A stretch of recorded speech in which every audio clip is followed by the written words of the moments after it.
The following episode contains or may contain spoilers. So if you're spoiler sensitive, maybe beware. Yeah, you sensitive people. Get out. No, get in.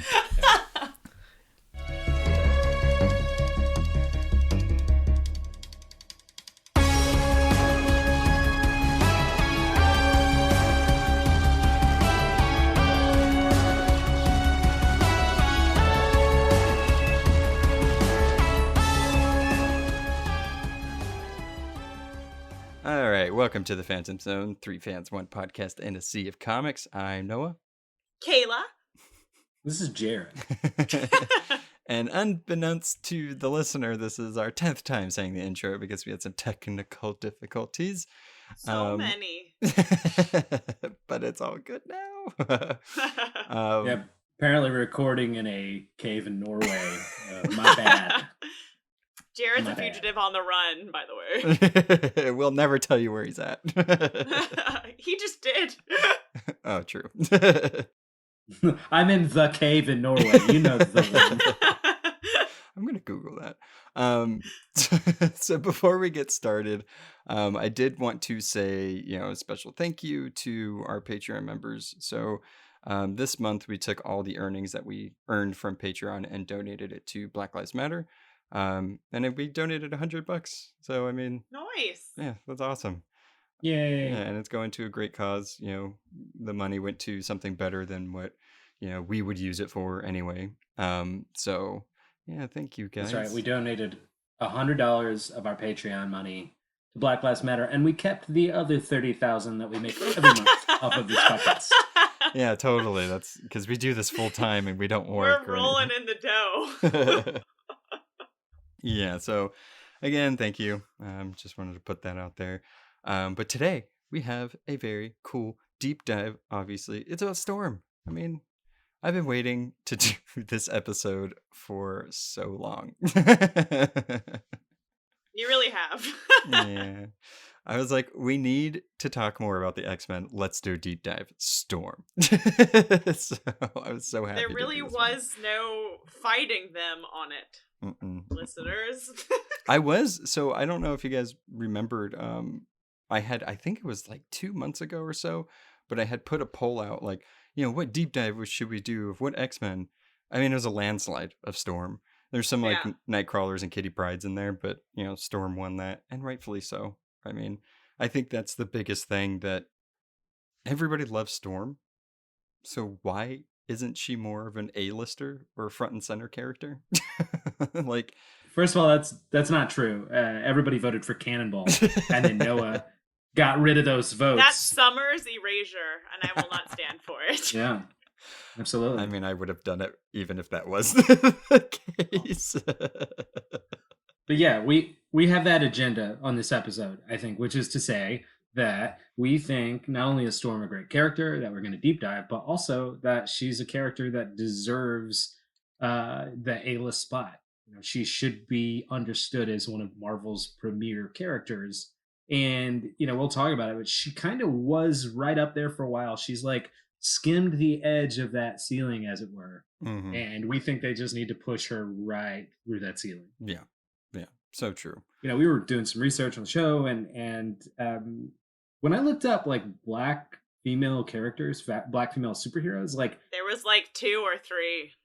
Exactly. Like and actually what's weird is that there are kind of a lot of them now, but they're newer characters and they don't have as much, like they don't have that much history. Like Naomi is Brian Michael Bendis character. She's great. It's intriguing, but like it takes decades for like to sort of like really build a history and a character. And really, I mean, you have like Storm, Vixen, and Monica Rambeau, and that's almost it in terms of these like female black characters that are superheroes that span decades and stuff like that. Misty's great. But it's the genre is like she's just not a superhero. Like she's a great detective, awesome character, but like I guess whatever. If they want to give her the quantum bands and make her the new Quasar, I'm all about it. But anyway, so what I always like to do with these characters that we deep dive is I like to go and try to find all the names or aliases that they Oh, they yeah. have. Okay. And it all started with the Hulk, and I've loved doing it ever since. The green bean. Yeah. So Storm, if you don't know her real name is Ororo Munroe. She has also had the alias Blue, Queen Ororo of Wakanda, because she's a queen. You have Ro, which is also cool. She's shortening her name. Beautiful Wind Rider, White King. Not sure the history on that one. Weather Witch, which is also her sword code name. She has Wind Rider, Goddess, Mistress of the Elements, which is my personal favorite. Walker of the Clouds, Sister Voodoo, Emma Frost, when she was mind swapped, Horseman of Life, Sister Storm, and her name, Ororo, means beauty, which is a fun little fact that I wanted to put in That there. is nice. Yeah. She's a literal goddess, so of course. Exactly. So just to go over her powers so you get a better understanding of what her powers works. It's not just weather manipulation. So her technical kinesis is atmokinesis, so like atmosphere. So Storm possesses the ability to control all forms of weather manipulation. She has also been able to control both earthly and extraterrestrial ecosystems. So, I mean, put her on another planet, she'll do just fine. She can modify the temperatures, control all forms of precipitation, humidity, and moisture at a molecular level, because Omega level mutants get that molecular level manipulation in there. She could generate lightning and other electromagnetic atmospheric features. She also has precise control with this, so I wouldn't just think that she could don't just think that she can make rain and that's it. She can really hone this in. But let's be honest, she can create tornadoes, thunderstorms, blizzards, and hurricanes. It's fucking badass. She can also clear all the weather out. So if you gotta keep a good balance with those two. Also, if you only think that Storm can make rain, you're a hating ass bitch. But so now for the scary side of her powers. So she can generate electric blast, flash freeze objects and people, manipulate pollutants into acid rain or toxic fog. Her control is so great that she can even manipulate the air in a person's lungs. She can control the pressure inside the human ear. She can also bend light using moisture in the air, and that can actually manipulate the mist and fog, where she could become invisible. So that's super cool. So she doesn't just create lightning and little, rainstorms, guys. And then so I find this funny. I feel like a lot of top tier X-Men or a lot of main X-Men characters have like increased willpower or telepathic resistance. So of course Jane has that, or not Jane. Jeez. I don't know. Of course. Jane. Of course, Storm. Which one is that? Of course, Storm has that. Another interesting facet of her abilities is she has this thing called Earthlink. So Storm's powers have created a psychic bond between herself and the primal life force of Earth. She also has the ability to sense and detect life. It's so fine-tuned that she can sense a dying tree in the X Mansion. She like walks in, she's like, "There's a tree dying somewhere." What? That seems like a constant headache. This poor woman. Also, I did want to point out though that her powers is also magical in nature. So due to from her descendant line of sorceresses, she actually she has more magical potential than a lot of people would be led to believe. I just wanted to say that magical stuff, not a fan. Just gonna throw my Jared stamp on that. Just not a fan of that. Only because it's like this is a really cool character, great power set, a lot to do with it. Them trying to convolute it because they can't think of more stories. I'm sorry. I think it's like we're going down the Scarlet Witch path. Yeah, here. I mean, I feel like, we'll get into it a little bit more with her other stuff, but I feel like it's more of adding to her lineage than necessarily manipulating her powers, because she hasn't really often done like Scarlet Witch level stuff or done more magic than her mutant power. So I'm fine with it as long as they keep it there. Well, my main thought was, what an awesome villain she would make. So I wish that, I normally hate it when good characters go bad, like Cyclops, but She would be so terrifying. Just listening to all the things that she could do. I think I want more stories with her. That's Using true. her. Already scared. Yeah, I'm already terrified.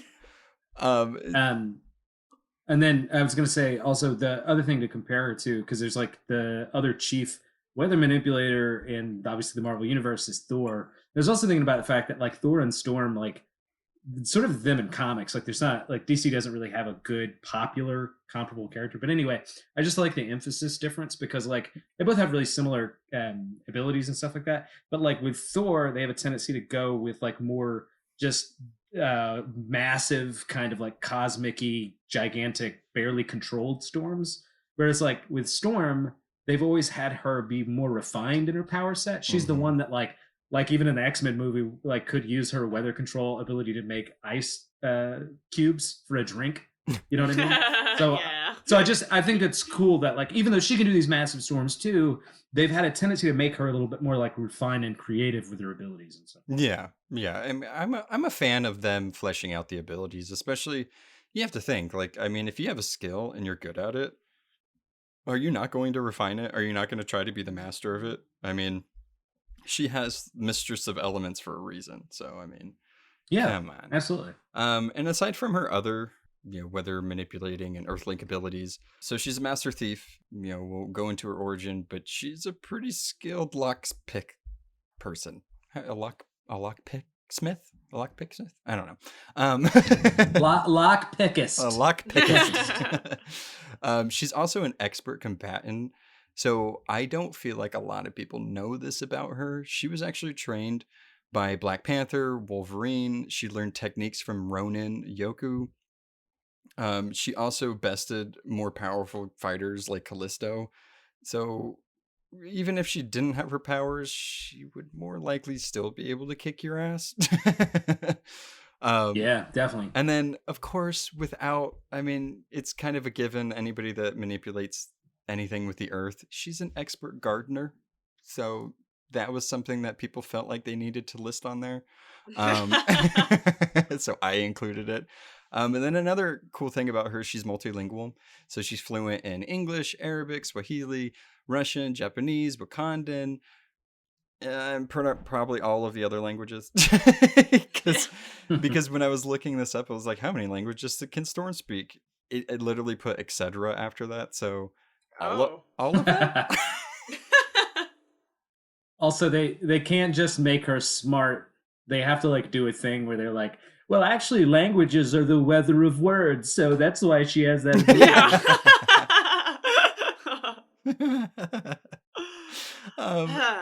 And then there's no good hero or power set without their weaknesses. I like Storm's weaknesses, to be honest. So her two main weaknesses, one is claustrophobia. So Storm's claustrophobia was once so severe it actually can render her completely helpless. She was more or less conquered that fear, even though tight spaces still make her uncomfortable. A fun fact about that, Jean Grey actually discovered Storm's claustrophobia and helped her to overcome it and helped her with her panic attacks. I don't know if that just means that Jean kind of just knocked her out psychically or like was like, calm down. But I'm glad that Storm, got through that. And then also her powers are very much connected to her emotions. So she gets angry. It's a lot like if you've seen Avatar. So a lot of times when Katara would get really upset, waves would come up or she'd get super, crazy with her powers without noticing it was happening. So that can also happen with Storm. But it's good if she's super angry because, more power to her. Also on the claustrophobia thing, I used to think that was random, and but like it kind of clicked for me. I was like, what an awesome weakness that is for her conceptually, because she's Storm, so it's like wide open spaces is what you associate the weather with outside. So like even though they keep it in a psychological place, the idea that her weakness is like sort of being constrained and indoors, super smart, really tight writing there. Yeah, and I think it's cool that she has a real weakness like that people actually suffer from. I'm always a sucker for that. Yeah. So that's her powers and her cool names that she has. And if you don't already love her, then I can't help you there. So Well, you're gonna by the end of this episode is what you should have said, because we're awesome and very persuasive. We have a case. Yeah. We built a case. Exactly. Here we go. Starting with Power's next publication history.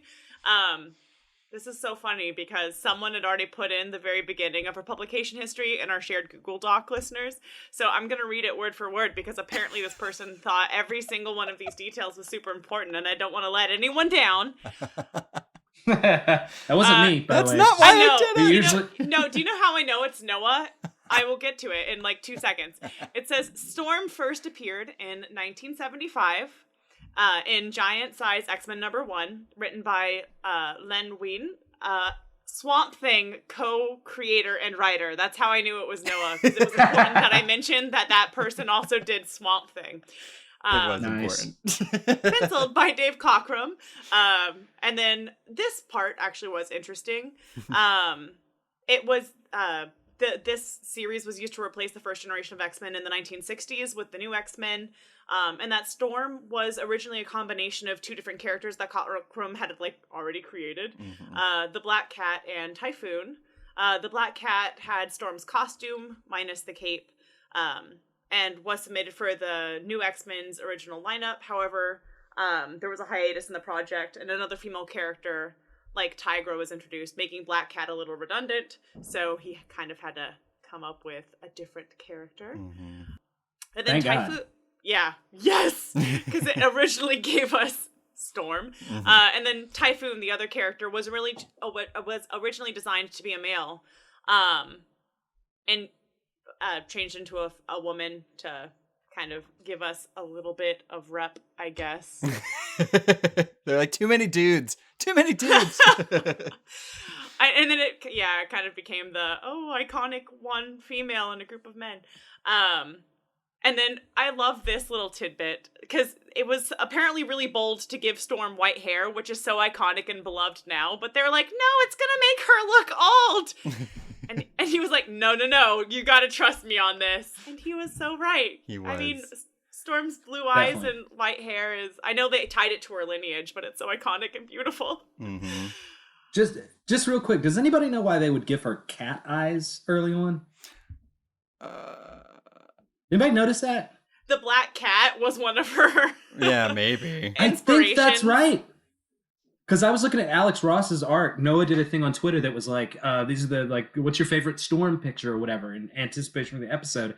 And one of the pictures was beautiful. It's like an Alex Ross style. And I saw like cat eyes. And then I looked in the old X-Men comics and I was like, wow, why does it's a thing? It's not just that one random picture. Anyway, okay, sorry. It is. I mean, that's why I love doing publication history, because you find little tidbits of, the reason she had cat eyes was because she was kind of based on a character's costume called the Black Cat. And just somehow made it into her design. They didn't catch it. Yeah. Yeah, exactly. There's like, anyway, we're going with it, I guess. Created during the Bronze Age of comics, Storm is the first major female character to have African descent and it be talked about. She's regarded as one of Marvel Comics' most important superheroes, kind of compared to akin to DC's Wonder Woman. And actually, this next part pissed me off, so that's why I wanted to talk about it. When Marvel and DC Comics published a DC versus Marvel miniseries in 1996, Storm was like fighting against Wonder Woman in a one-on-one battle. And due to popular vote, Storm won. And I know this is Storm's episode, so I don't want to bash her, but what the fuck? Anyway, Chris Claremont took over as a writer of the X-Men in 1975 and wrote X-Men stories for the next 16 years. So he did a lot of popular stories like God Loves, Man Kills, and The Dark Phoenix Saga. All of which Storm was a major... What's that? The Dark Phoenix Saga. No, but that's new to me. That's new to me. It's not important. Don't worry about it. Storm was a major supporting character in all of this. And then in the 80s, the iconic punk look for Storm came. This is also when she meets Black Panther for the first time, and in the original story, which is better, we'll get to that later, she saves him from a bunch of racist assholes. She becomes leader of the X-Men temporarily because this is when Cyclops, unfortunately it happened as early as the 80s, went through some shit. So Storm is like, oh no, Cyclops is going through something, I better lead the X-Men. And also when her maternal relationship with Kitty Pryde began. So a lot of like the threads of what makes Storm a very interesting character really started happening in the 80s. In the 90s, she became a leader of X-Men Gold. And in February of 1996, she got her very first mini-series. Hell yeah. Yeah, it's about time. Written by Warren Ellis, so... considering what's going on, it's he's a good writer. She's sucked into an alternate dimension and pitted against a villain, Mikhail Rasputin. In the 2000s, she became leader of the X-Men, the Extreme X-Men, and the Extreme Sanctions team. So, just putting on a whole bunch of leader hats. And putting X in front of everything. Yeah, well, I mean, that's typical for X-Men comics in general. That's what makes it so hard to find the right one you're looking for. So true. And it was in 2006 that Marvel Comics announced that Storm would be marrying Black Panther. Yeah, and then it was admitted that this move was primarily to kind of rope in, and it targeted specifically female readers and African American audiences because they were two very, very popular characters. 2010's X-Men versus Avengers, the marriage was annulled. I gotta delete that from my brain. She also steps down from a lot of the teams that she was leaders of and kind of yields power to a recently revived Jean Grey and Kitty Pryde for another team. And then currently she's just an underutilized, really badass character. Mm-hmm. Sometimes a leader, sometimes not, but we all know that leading is her place. At least being agreed. Front and center. Yeah. Yeah, I mean, she's been through some shit. Definitely. I mean, I cut out because unfortunately, when you go through publication history of a female character specifically, there's a lot of sexism and stuff like that. Mm-hmm. So I kind of cut out a lot of the terribleness of it, but she has gone through a lot. Yeah. Well, also there's this issue that she's been on the team for so long, and I actually think more than anything that's what's kind of holding her back at this point, is that people associate her more as a kind of ensemble member. Right. Yeah. The thing is, she's really beloved. The thing that needs to happen is an editorial push of her solo sort of identity, and so I'm gonna kind of go into that a little bit here. This is Storm's sort of origin, and it'll give you a sense of what she was in her conception and where she's gone. So interestingly enough, Storm was born in Manhattan. I think a lot of people don't have a sense of that. So she's actually an American citizen. She's fictional, but also an American citizen. But fictionally, she is an American citizen. Correct. So she was naturalized and everything. So she was the daughter of this woman, Ndare, who was a Kenyan national and a priestess, and an American photojournalist named David Munroe. That's why, if you have a sense of her own name is a bit strange, given her roots or whatever. Mm-hmm. So they move when she's very young to Cairo, Egypt. So again, I think a lot of people are like, why was she in Cairo, but she's from Egypt, which are radically different parts of Africa. So they live there while she's a child. When she's 5 years old, this is where the tragedy comes in. All great heroes have to have tragedy. Her home is hit by a plane, just sort of random. Okay. What? Yeah. Oh my God.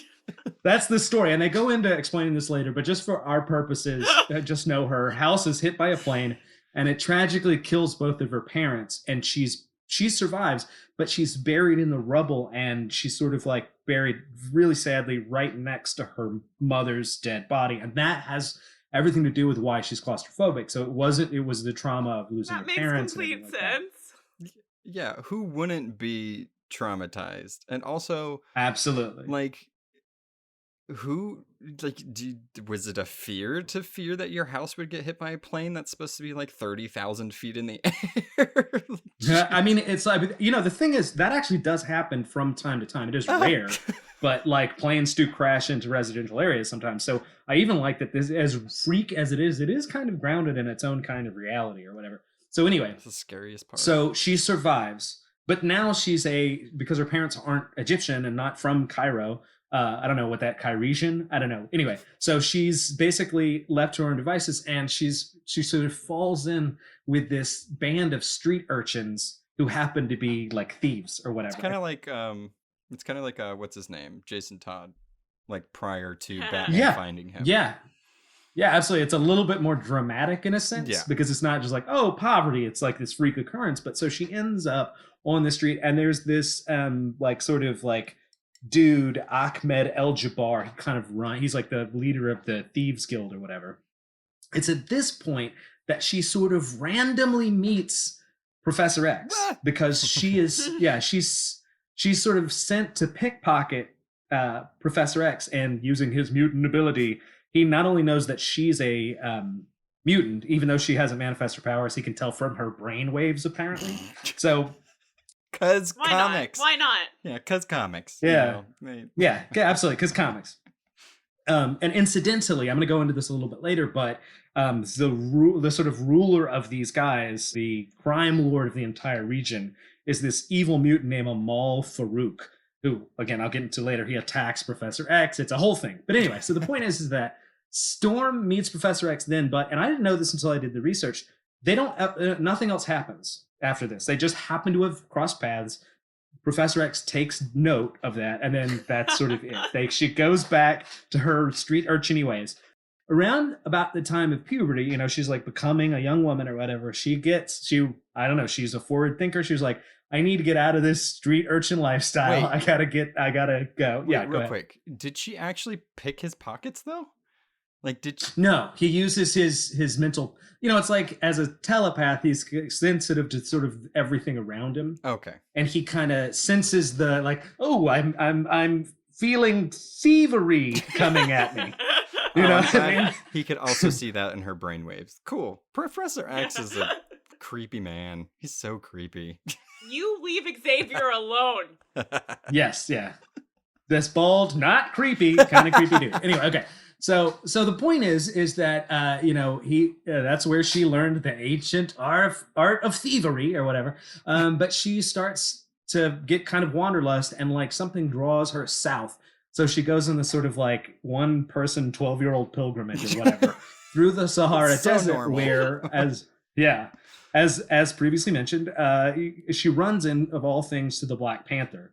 And she saves his life from kidnappers, and that's when her powers manifest. So that's kind of cool. Like, don't get me wrong, this was anachronistic in the comics. This is kind of a later story written to explain it. But it's a cool sort of like, oh, that's how she knows the Black Panther, and that's when her powers manifest for the first time. So, wasn't it? So I don't think it's the case now, or is it still where even if they're a mutant, they don't necessarily manifest their powers until puberty, right? That's correct. Okay. Yeah. Okay. But the thing is that's not completely the case all the time. That's just normal, because the issue is that like like Nightcrawler had a disfigured quote unquote appearance when he was first He's born. Beautiful. You do not call him disfigured. He is beautiful. I put it in quotes to say that that's what bigots say. Anyway. But they always have the gene, and it just for a lot of them it doesn't activate until like the whatever. So anyway.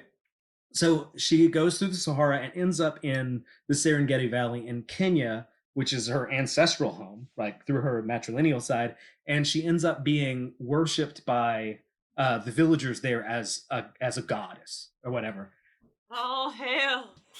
Yeah, absolutely. Yes, queen. Yes. Whatever. But what's funny is she doesn't actually know that she's a mutant. So she hasn't been explained. So she just sort of believes that she's a goddess because that's it makes sense. She's controlling the goddamn weather or whatever. And that's what she's been told. Must be a god. Yeah. Exactly. So basically just to kind of bring her into like the superhero fold, Giant Size X-Men's going on. That story happens, which is her actual introduction to comics, as mentioned in the publication history. And the story there was just that like the original X-Men were kidnapped and they were in jeopardy. And so Professor X gets people from all over the world, like mutants from all the world, to save those, to go on a rescue mission, essentially. And that's why you get Wolverine from Canada and Colossus from Russia and Kurt Wagner from Germany, and also, Storm from Kenya or whatever. And it's then Professor X explains to her, like, hey, you're a mutant, and that's why you have these powers, and you know, you have a responsibility to help the world, not just this village, but this village too. This village is great. Anyway, I would be like, I mean, personally, like if I was Storm, I'd be like, nah, I'm good being a goddess. Like I'd rather be a goddess than a mutant. Yes. Like but I think, and by the way, the idea is that Professor X had met her when she was a little girl. Right. And I guess he was just like, I'm gonna go check on that little girl. She'll probably help me. You know, like that's the idea, is that like it's like he just always kept that memory or something like that. But anyway, so this is basically when she joins the X-Men, and you know, there's her history within the X-Men is really storied and it's amazing and everything like that. I obviously can't go into every milestone, but the idea, of course, is that she's a stalwart member, and she begins as a really sort of naive, unsure-footed kind of character. Like she's not used to modern civilization. She spent a lot of time as a poor person in a kind of like sub-Saharan kind of like, you know, sort of like pre-industrial village and everything like that. But slowly over the course, she not only grows into like, you know, a kind of stalwart main kind of X-Men, she becomes, as mentioned, like the leader of the team. And, you know, I mean, as we are sort of today, like, you know, she's basically a power, like one of their main powerhouses, one of their main leaders, like their greatest leaders, and like this voice of wisdom within the X-Men. So that's kind of like what Storm is. And then she's, I guess I'll end this by saying, fuck yes. Yeah, I mean, it's so funny because there's been 2 stories. So pretty much everything you went over was pretty much hashed out in 2 stories. They had to go back and really go into the origin of the character.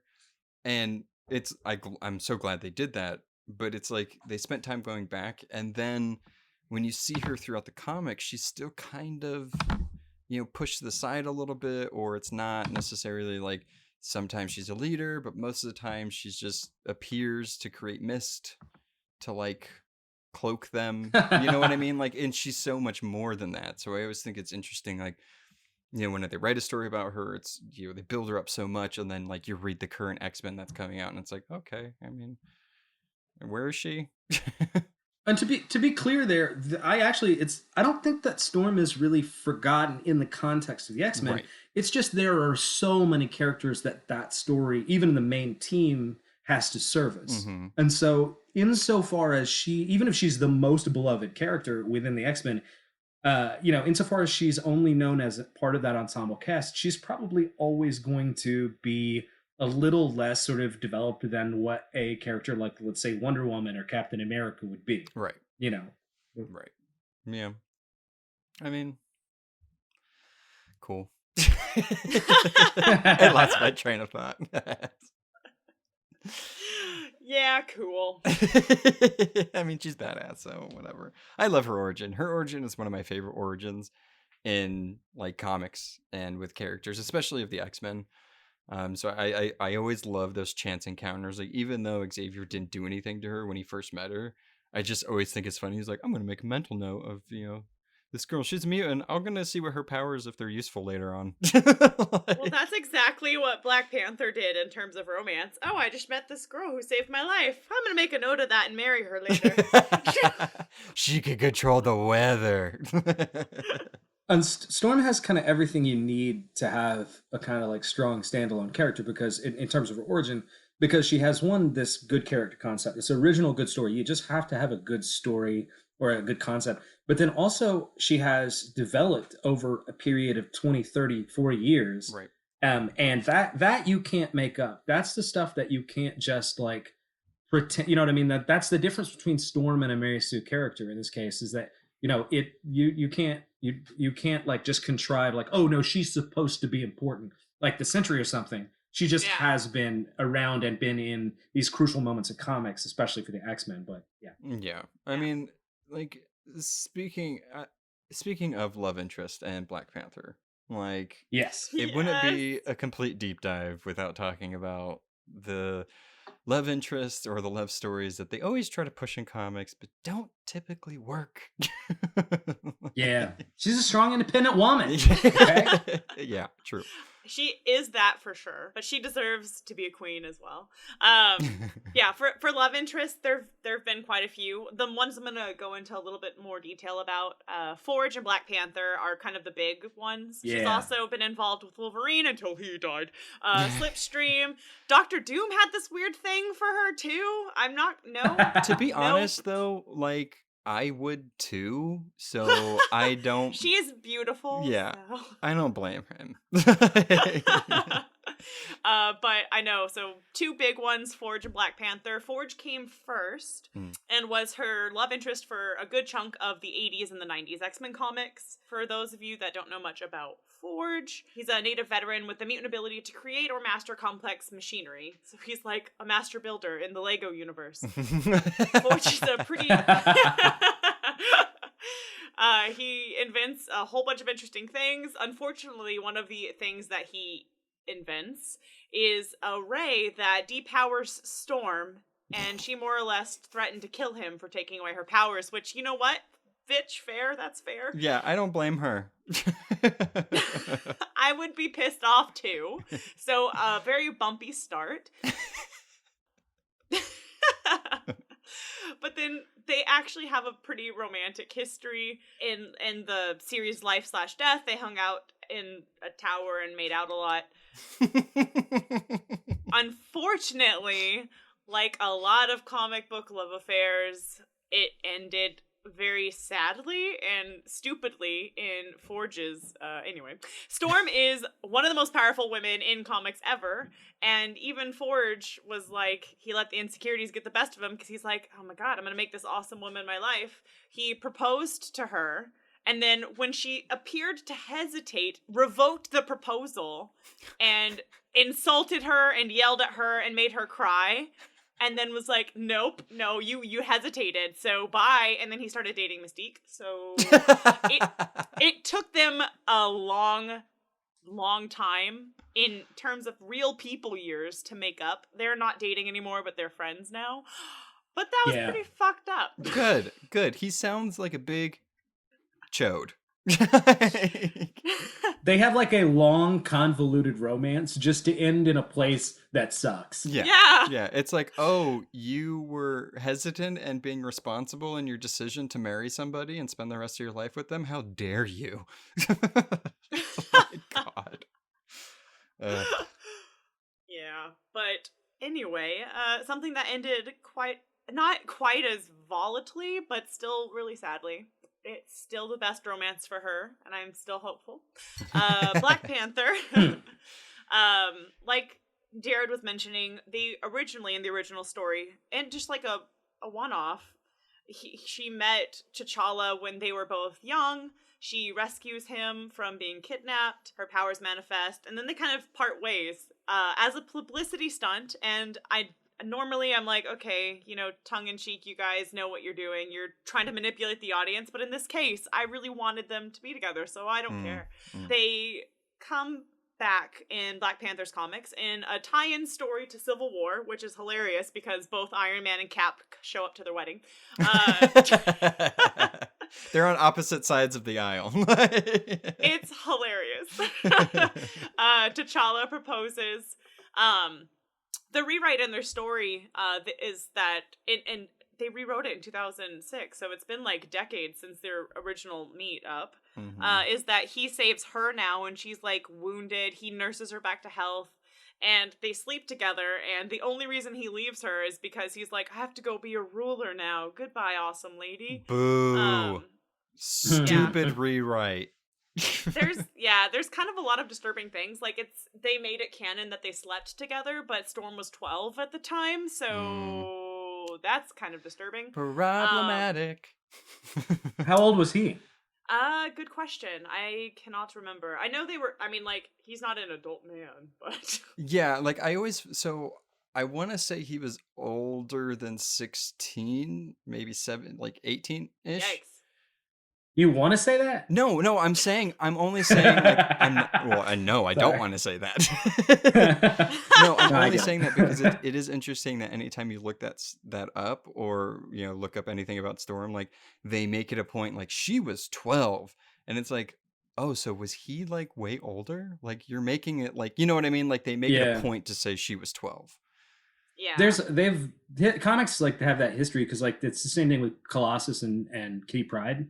Is that like when they met and they didn't consummate it, so there was at least an idea you couldn't do this, but like they make a point to be like she's 13 and he was like an adult, like 19 or something like that, and they allowed there to be this sort of like pretty not too subtextual romance between the two of them. Yeah. So it's like I mean, I'm not defending it at all, but it is at least a common occurrence in comics in the 70s. I mean, I'll just say that like the original Origin or the one that we've talked about prior doesn't need that. This whole like agreed. This new way they met and like, you know, the man saves her when she was fully capable of saving him.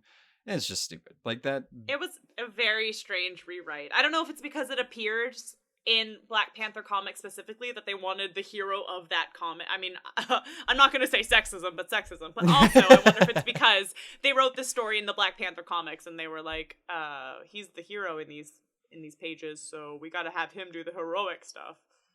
The other thing about this is like I love both these characters, and I'm glad that they sort of like it's cool that they're connected in this way, and it connects X-Men to sort of like other characters, the Avengers.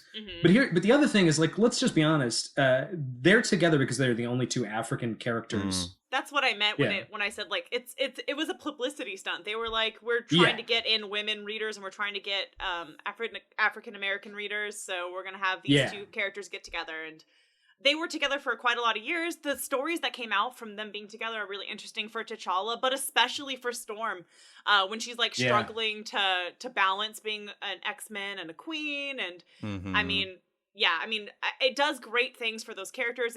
I think just it makes complete sense for them to be together, and they're together for years and years in comics and outside of comics. But unfortunately, X-Men versus Avengers happens, and one of them is on the X-Men, and one of them is on the Avengers, and they don't tell each other what's going on. They keep secrets, and so Storm, after the Phoenix Force people are causing chaos, goes back to Black Panther, and he's like, "Oh, while you were away, I annulled our marriage." Like there's a really cool line that she said apparently at one point I read on the wiki where when she became the Queen of Wakanda, because Wakanda's a huge national power, international power within the thing, where she was like, I'm actually the most important woman in the world right now.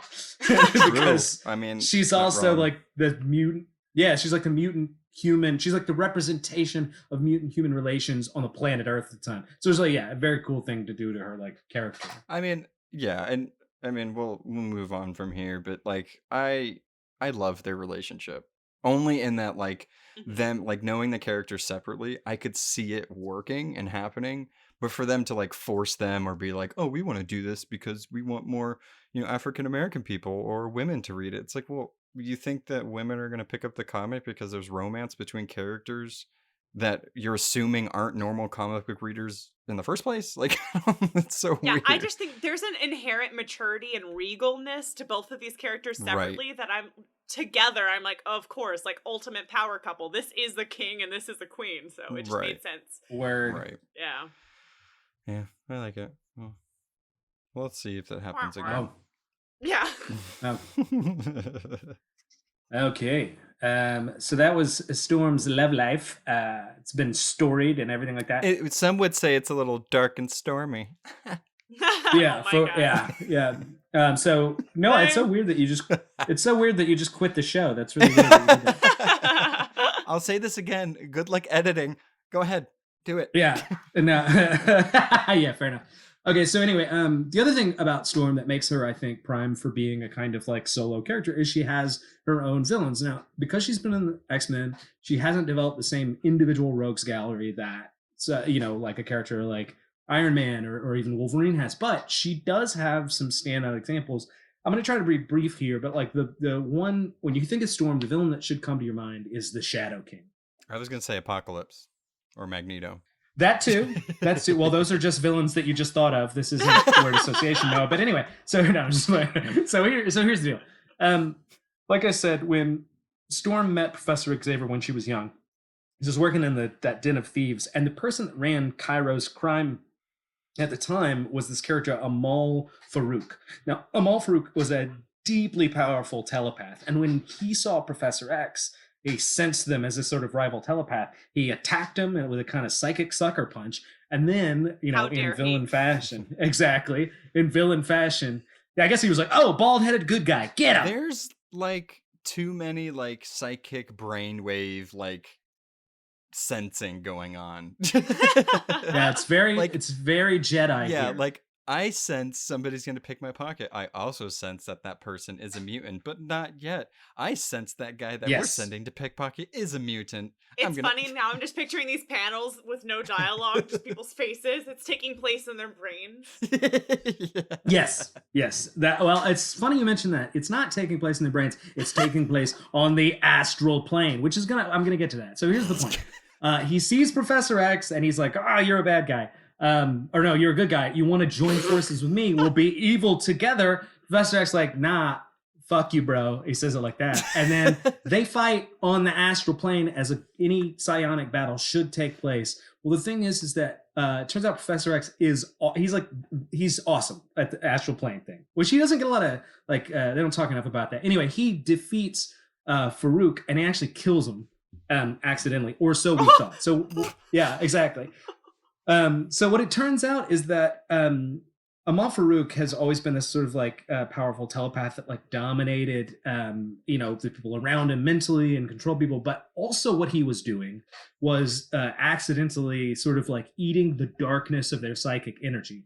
And that made Farouk the beacon for this other extra dimensional character known as the Shadow King. Think of the Mind Flayer, okay, from Stranger Things. Thanks. That's basically... Yeah. Prefer not to.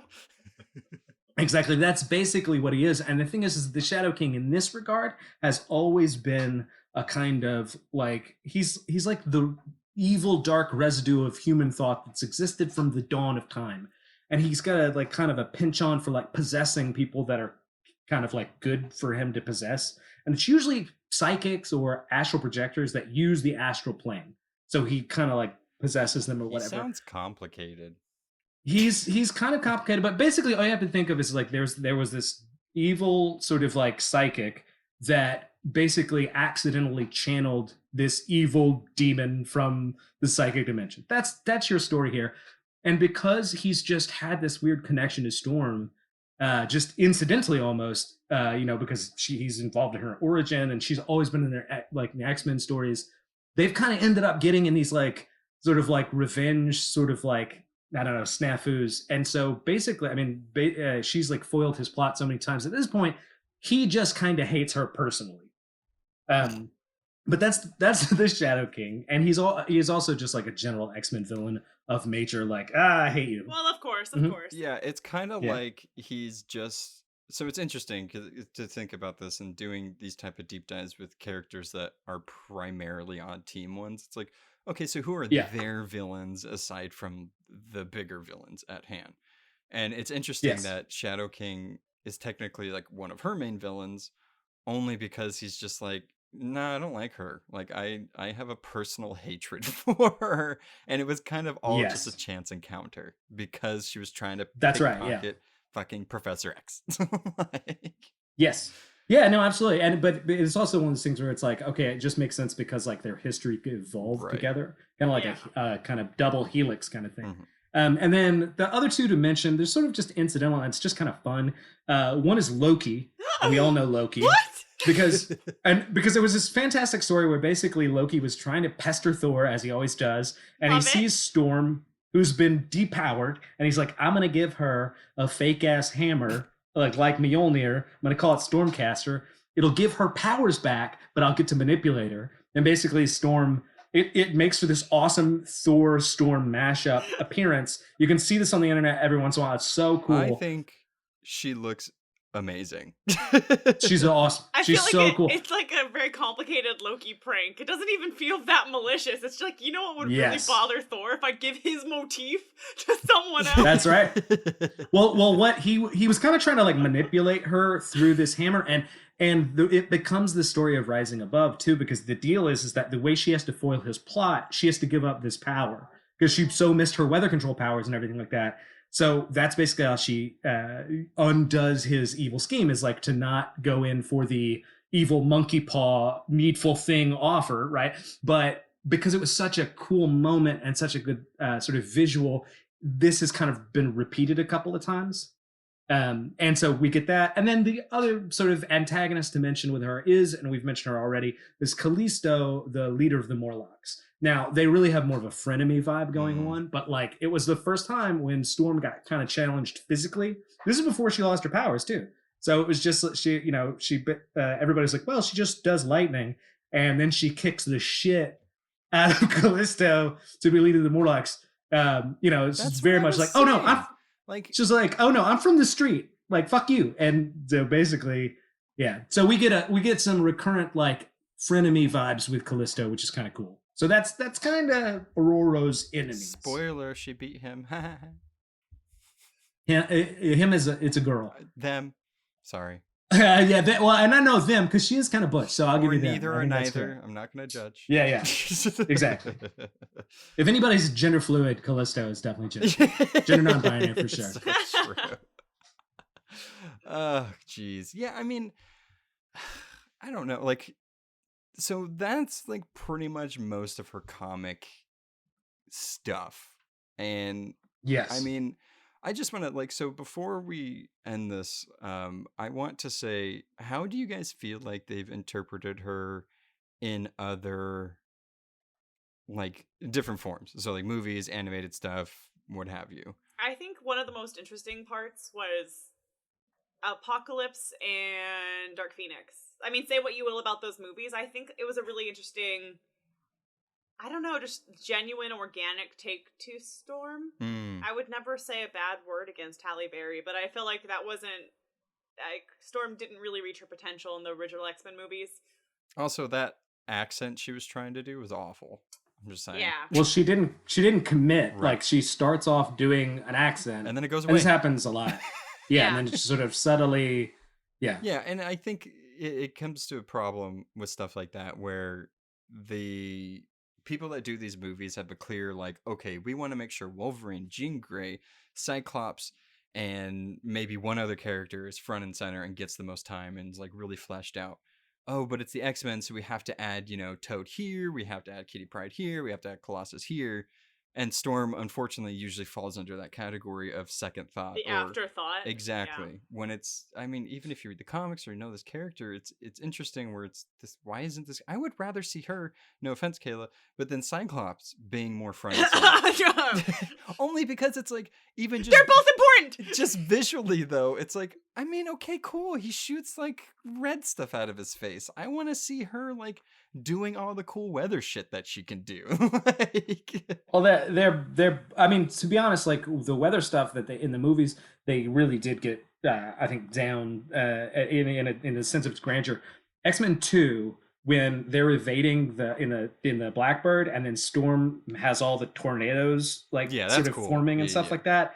It was over the top, like, oh fuck, like I didn't see that coming. I didn't know they were going to take it to that place. I thought she was just going to shoot lightning and shit. It was about as cool visually as you're going to get. I think the problem in the movies, though, is that and a lot of this is a youth bias. It's a masturbatory model thing that like directors and gross people do in Hollywood, is they always want to cast 10 years younger because they're all pedophiles. So, sorry. But Storm, they always try to get some young, beautiful model who's in her 20s. I mean, Halle Berry, if anything, was like older, but I think that the X-Men cartoon show like nailed her. She had a couple of voice actors. Shout out to Iona Morris, who killed that role, and she has a little husk in her voice. She has some age. I think that Storm has always played better when she has a kind of matriarchal, maternal vibe, which I'm sorry, an 18-year-old or 23-year-old woman doesn't really deliver as well. And so I think that that's what I've liked, that her interpretations have a tendency to put her in her mid-30s and have her give her some like, you know, history and some experience, have been stronger Storms, I think. Yeah, I mean, yeah, I think some of what you said is more taste over anything, and what you want to see out of the character. I liked the last person that played Storm. I think she did a pretty good job. I liked the actress. I like what she did with the character. I really felt like You like Degrassi Storm? no. Basically. I mean, I feel like I'm just playing. Yeah. it was very 80s. yeah, I mean, I like Mohawk Storm also. Like, Yeah. I think it's a really cool look. It's either she has like this full huge head of white hair or the Mohawk. Both are very striking. Oh, and I think that I love the Mohawk. yeah. But Yeah. I mean, I like that actress. I think she did a really good job. I think she did, the accent she was doing very well. I just feel like she was very underutilized. Yeah. She really Yeah, exactly. Yes. she was thrown to the side in Apocalypse, and then in Dark Phoenix she did some cool lightning stuff, but that was it. She did nothing Yeah. else in that movie. Yeah. Again, I'm going to beat this drum. They did a lot with her for the fact that they had 15 characters they were trying to do. Like, she needs, and I really feel this way, she needs her own high-profile solo project. That's what it's going to take. Oh, for sure. And they did this. They did this with Captain Marvel. There was a huge editorial push, which you can argue whether it was successful or not. She's been divisive, but the fact is, they took this character virtually no one knew and made her a successful. Oh, this is a solo character. I think they should do it with Storm as well. Yeah, I mean, if the rumors are true that apparently in Black Panther 2 they're going to cast Storm, I'm all for it because hopefully we'll get some fleshed out stuff with her. I am not okay. I guess I'll wait and see. But there's been all these rumors about Beyonce playing her, and we'll see about that. I heard it was not true. Good. I mean, whatever. Yeah. I just don't. Yeah, I don't think she can act that well. Also, Beyonce would overshadow the character. Right, exactly. People would be like, people would think of it as like one of her costumes. Yeah. As opposed to like a legitimate character. Just want to mention this, just little trivia fact. Storm is the only character that I am aware of that has been on both the X-Men, the Avengers, and the Fantastic Four. Oh. She needs an award just on that basis alone. Her own EGOT. But it would be a... It's a Lifetime Achievement Award. It'd be a... Oh, I can't even... What is an acronym? It would be a fax. A fax. A fax. It's a fax. Yes, it'd be a fax. Yeah. All right. Comic book recommendation time. So for mine, I will recommend Worlds Apart. So it's X-Men Worlds Apart 1 through 4. It's by Christopher Yost and drawn by... Oh, man, I really can't say this guy's name. It's like... The last name is Neves, and the other guy is Edward Tiedo. So in this one, Storm is pretty much confronted with the difficulty of the dual role, as she's both the leader of the X-Men and also a Queen of Wakanda. And it's a really, really good story. It's a good like little mini story for Storm. So definitely check that out. Awesome. Yeah, I'm going to go with Black Panther Volume 4, the one that came out in 2006, because it has the unfortunate rewrite of T'Challa and Storm's meeting, but it also has their proposal and their wedding, so you get to see their romance, and the art's really good. But you also get to see the hilarity that it takes place during Civil War, so you have all of these X-Men and Avengers at the wedding that are fighting. During my research, I found out, so they had an actual fashion designer design her dress in that wedding. And when they gave it to the people that were doing the comic, they completely changed it. And the fashion designer was like, I guess the changes were better. You can look them up online. You can see the original and what they did. What they did is much better than what the designer gave her. So I just think it's funny. Interesting. I think it's funny that they spent time getting a designer to do it. And they were like, nah. It makes sense because of the publicity behind the event and stuff like that. Yeah. She's had a lot of great looks. Let's face it. She's got the most great looks in comics. So my recommendation, super easy. It's called Storm. It came out in I think 2014, somewhere in there. It's called Make It Rain by Greg Pak. It's a good recommendation for anybody that just wants some straight up Storm stories, not involved in any broader X-Men stuff. I think it's a great start of her like solo career. I wish it was 90 issues. It's only like 5, but anyway, check that out. Storm by Greg Pak. That was gonna be my pick, but I let him have it. It's amazing. You should read it. I also ordered it like a month ago. Okay. Fight. All right. Thanks, guys. Thank you. Thanks for listening. Follow us on Facebook, Instagram, or Twitter at The Phantom Zone Pod for more podcast updates.